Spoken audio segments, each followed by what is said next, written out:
Hey there, subscribe to my channel, and also press this bell icon so you never miss any new updates, cause whenever we upload new video you will get a notification on your phone. Part 1.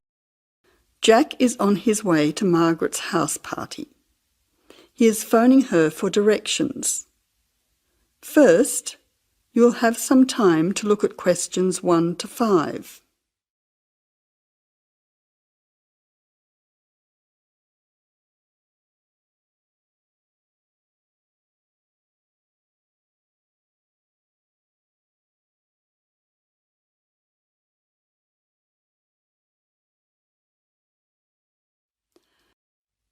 Now listen carefully and answer questions 1 to 5. Jack has got lost on his way to Margaret's party. He is phoning her for directions.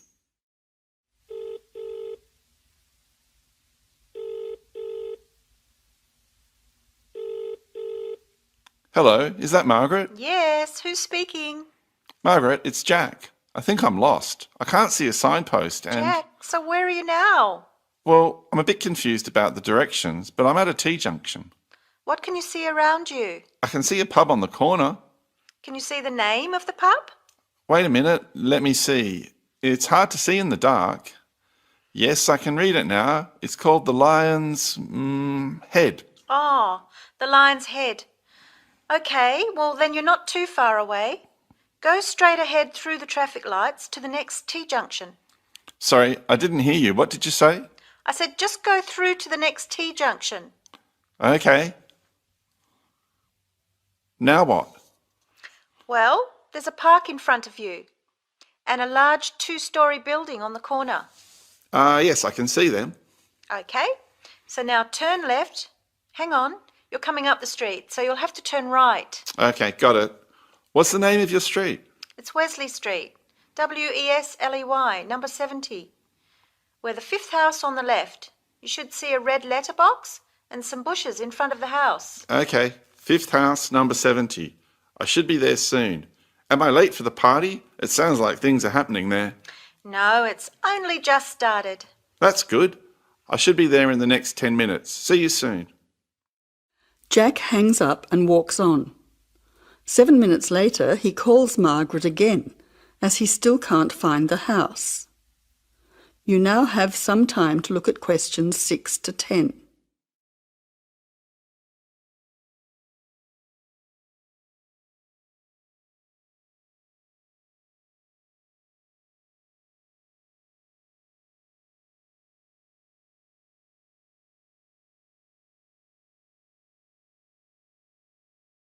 As you listen, answer questions 6 to 10.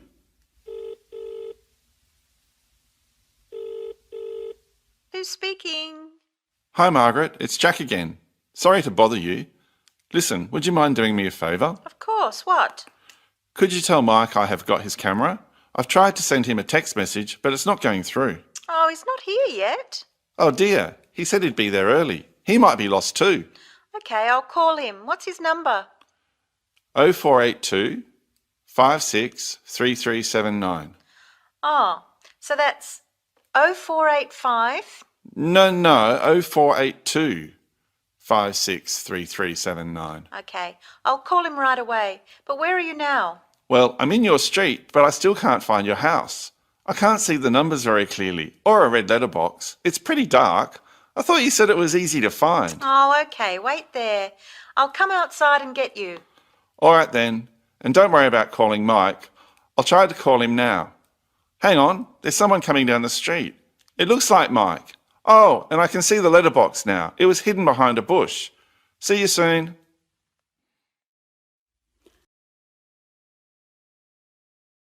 That is the end of part 1. You now have half a minute to check your answers.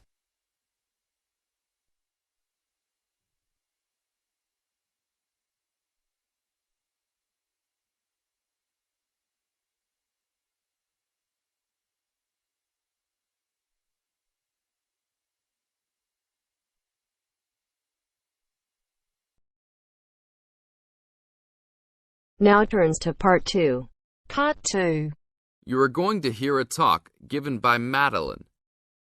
She is going to introduce the recreational facilities on campus and in town. First, you have some time to look at questions 11 to 20.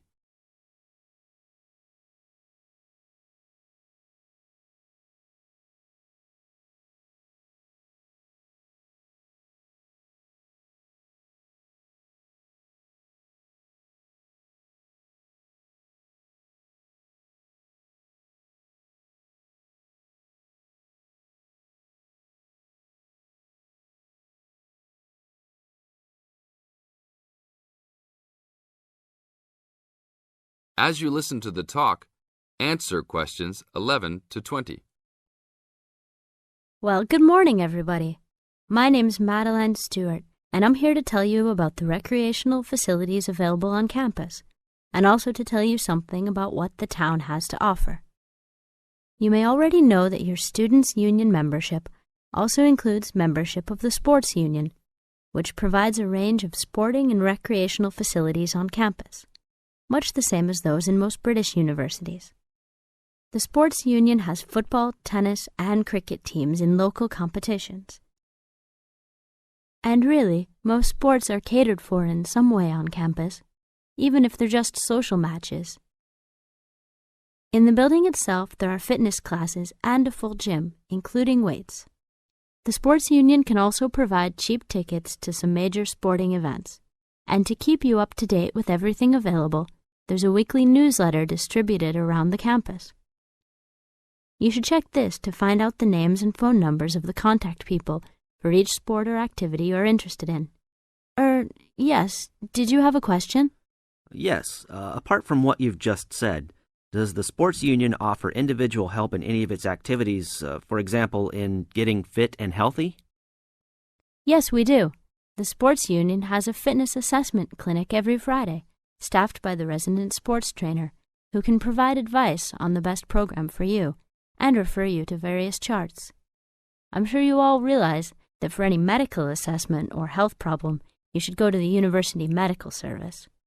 The sports trainer can also advise you on a suitable training program using the weights.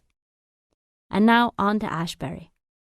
For a town of its size, Ashbury has some unusually good leisure and sporting facilities, most of which are near the center of town and easily reached by bus from this campus. There's a new, well, almost new, Olympic-sized swimming pool. That's not quite in the central town area, but it's only a 5-minute walk from the bus stop.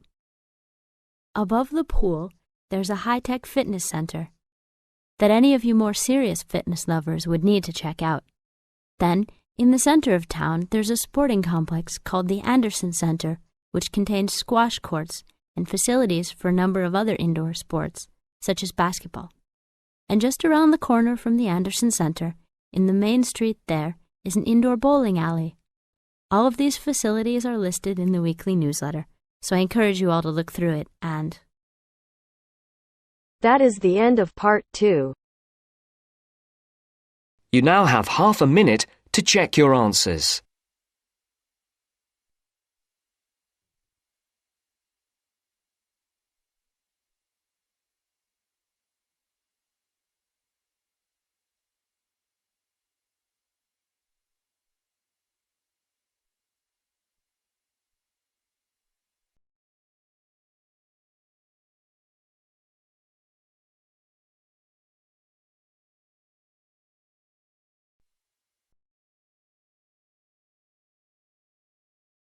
Hear a conversation between a research student, Jeremy, and his supervisor. They are talking about the process of having a research project published in a journal.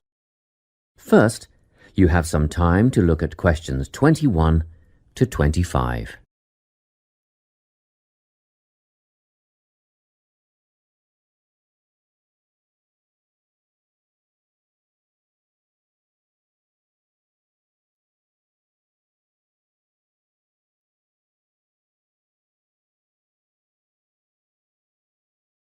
Listen carefully and answer questions 21 to 25.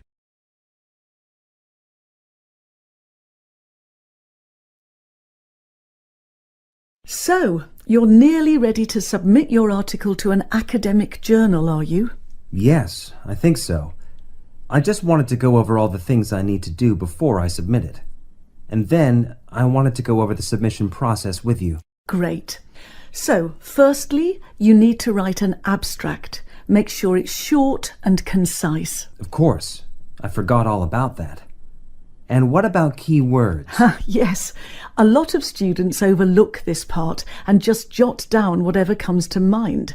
But take some time to make a list of key words that are accurate and relevant. Okay. Another thing. Could you have a look at my article before I submit it?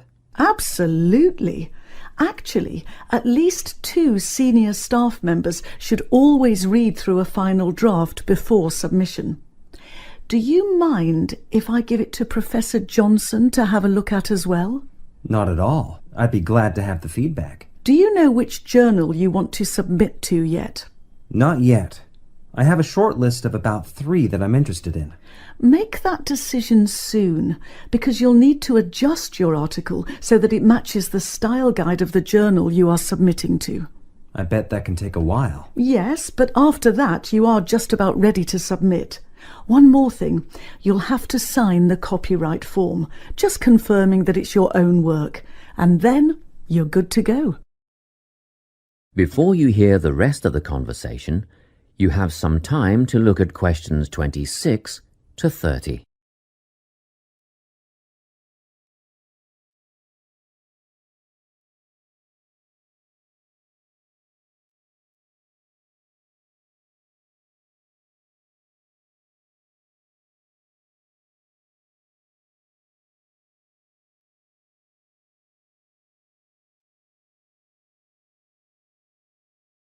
Now listen and answer questions 26 to 30. Now, the submission process. How does it work exactly? Well, the first thing is to just send it off. You've got to send in the manuscript before anything else can happen. Sure. And then should I call to check if they have received it? No need for that, no. All you have to do is just log on to your email regularly, because you will get a submission confirmation once they have processed the manuscript. And that will have comments on what they thought of it? No comments yet. That email is just to let you know they have received it. The next stage is what is known as peer review. This is when experts in the field review your manuscript and decide whether to accept it. They'll never accept me. I'm only a master's student. Don't worry about that, Jeremy. It's all done through a double-blind method. That means that whoever reads your manuscript has no idea whether you are a grad student or a Nobel Prize laureate. They'll only be judging your work, not you. Well, that's good to hear. And then what, once they've made their decision? Well, there are 4 possible outcomes. You might get an acceptance, but a first-off acceptance is very, very rare. Don't pin your hopes on it. You could also get a rejection, but these don't happen very often either. I don't think this will be a problem. What do you think I'll get? If you're very lucky, you'll get a conditional acceptance. This means that they've accepted the article and it will be published, but you need to tweak a few things first. A sentence here, a heading there, nothing major. That sounds good. But to be honest, you will probably end up with a revise and resubmit. This means they are definitely interested, but you will need to rework the paper before it's accepted. The necessary changes will be outlined by the reviewers. Okay. So I just fix the things that need changing and present it again? Yes, but include a cover letter that discusses the changes you have made. The same goes for a conditional acceptance, actually. It helps the reviewers see that you've taken their criticism seriously.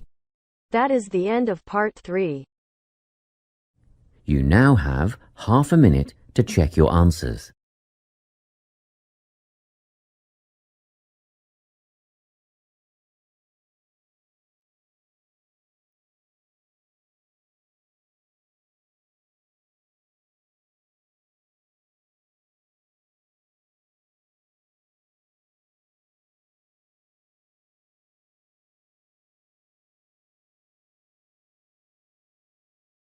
Now turns to Part 4. Part 4. You'll hear a lecturer talking to students about sport in Ireland. First, you have some time to look at questions 31 to 33.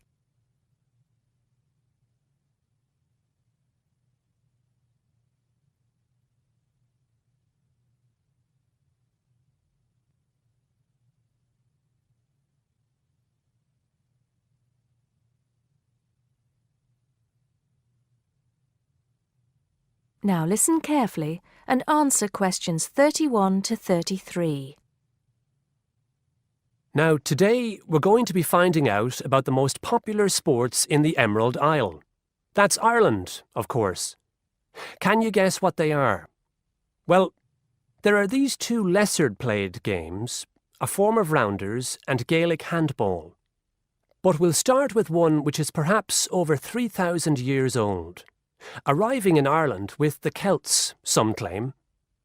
That may be a slight exaggeration, but I consider it to be the fastest field game in the world, and it goes by the name of hurling.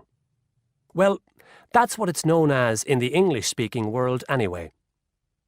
So, what do you have to do? You've got 15 players on a team, one of them the goalkeeper. Each one has a stick called a hurley. Here you are. I've brought mine along. Had it since I was at school. This is what it looks like, and basically you have to get this ball, called a sliotar, that's S-L-I-O-T-A-R, so it's not spelt the way it's pronounced. You hit it into the net for 3 points, or you can hit it over the net for 1 point. The goal looks like the letter H, with the net under the crossbar. The goalie has a bigger stick than the others to help keep the ball out. You can also catch the sliotar and run with it for 4 steps maximum, or bounce it on your stick. Is that clear to you all? I'll be showing you a video a bit later, so you can see what a game actually looks like. You might like to think of it as a mixture of lacrosse, hockey, and baseball. Oh, and it's played by women too, but it goes by the name of camogie in that case. Before you hear the rest of the talk, you have some time to look at questions 34 to 40.